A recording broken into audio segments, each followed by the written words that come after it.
Munenori Kawasaki. He's a professional baseball player, but perhaps you know him better for his jokes. Yes, I have a joke. What did the buffalo? What did the buffalo? What did the buffalo say to his kids before they to the cottage? What did the buffalo say to his kids before they left for the cottage? Yeah, what are you thinking? What are you thinking? I don't know, Kawa. Okay, take your time, take your time. What's It's okay. Take your time. Come on. What did he say? Answer? Yeah. Answer that. I want to hear the answer. Yeah. Bisons.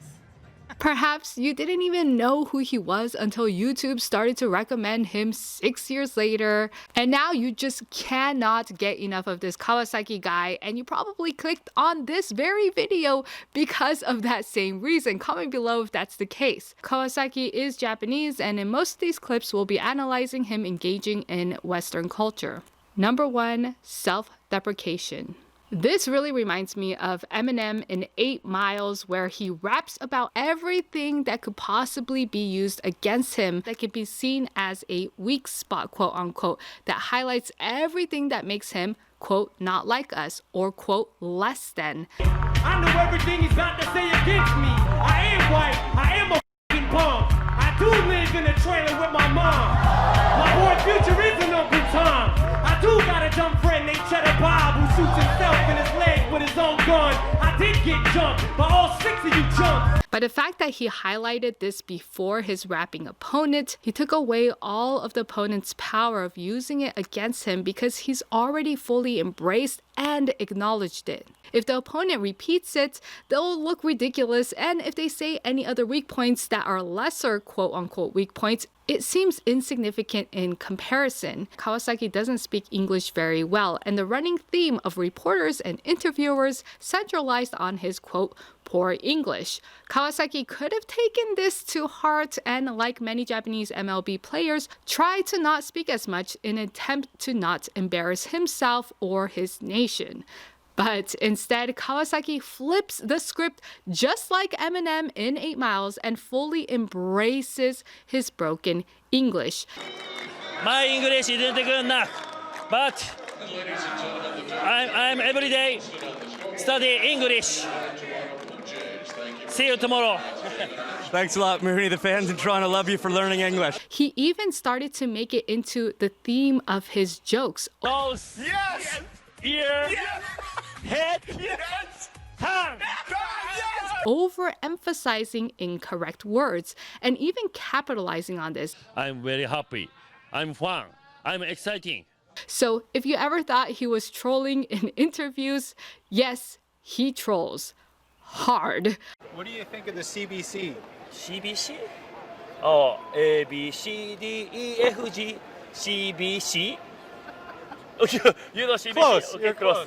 I've seen him do Japanese interviews, and he definitely trolls there too, so it's just a part of who he is. Hey, by the way, if you like this video so far, please give it a like. I took some good time analyzing, and by simply giving it a thumbs up or a nice little comment, it helps push this video out into the YouTube world and reach fans like us. Thanks again. Expressing through body language. If you were ever forced to use a language that you hardly know, you might recall using gestures and even sound effects or a lot more body movement than you normally would. The word, sentence, or phrase doesn't come to you as fast, so you fall back on the universal language of gesturing, facial expression, and body reaction. We often also see this in great storytellers. Our eyes are trained to look at what's the most exciting or threatening, and a person in movement ranks one of the highest in our primitive side of our brain. It says, pay attention to this because something is happening. We get captivated by the movement of someone and want to solve the mystery. So even without the language barrier, we often use this style of expression when we want to emphasize, alert, or communicate the grandiosity of a particular point. Given that Japanese culture is very conservative and reserved, a lot of comedy emphasizes using physicality for comedic purposes. You'll notice Kawasaki uses grandiose physicality when he's attempting to make light of the conversation, like you see here. Very good stretch. Okay. Here. Okay. Like here. Here. Stretch. And stretch. you know? Then he'll get very still when he's saying something serious. I did a whole video on how to emphasize words using your hands and eye expression, so if you're interested in that, click the link in the description or the card up top. Raising vocal volume. Especially when something doesn't call for an irregular volume, it makes it odd and potentially provides comedic relief. Thank you very much. My name is Munenori Kawasaki. I'm from Japan. I'm Japanese. Our primitive brain pays attention to loud noises, especially human noises. Got mad. She was like, shit!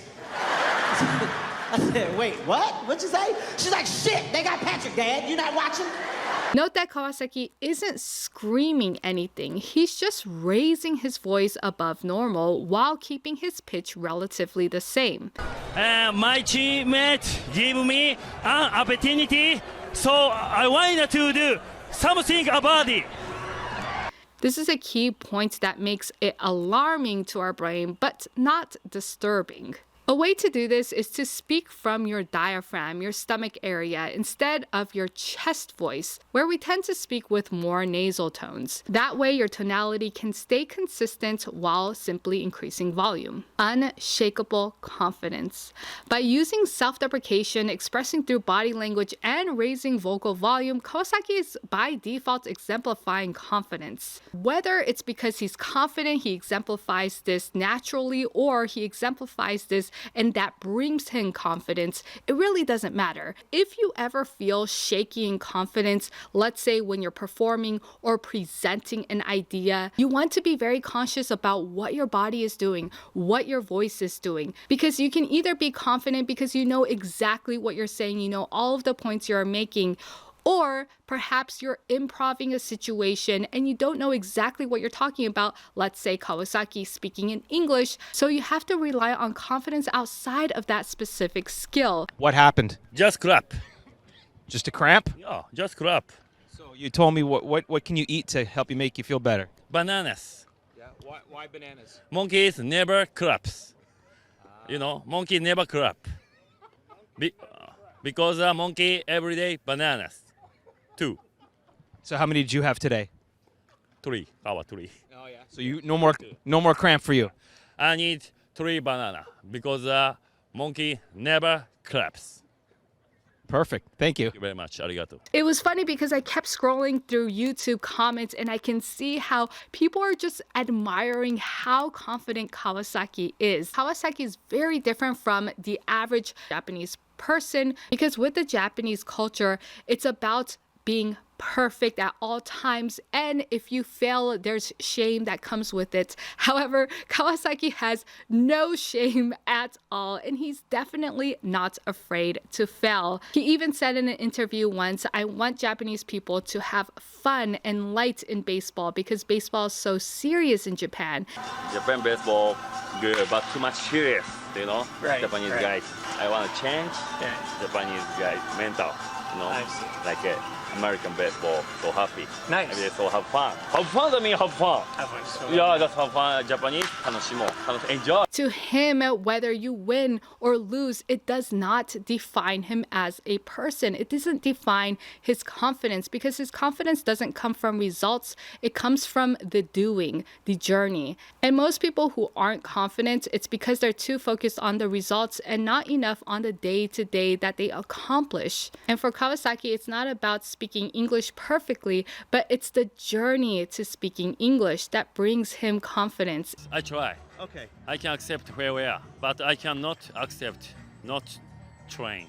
It's just a different way of thinking that brings so much confidence in how he communicates with everybody. If you liked today's video, please give it a thumbs up. It means so much to me. And comment below what your thoughts are, or if YouTube also recommended you Kawasaki, because if it didn't before, it will now that you watch this video. So I will see you on the next video. And of course, if you have anybody else you'd like me to comment on, especially if they have a lot of videos on YouTube, then please let me know, comment below, and I will see you next time.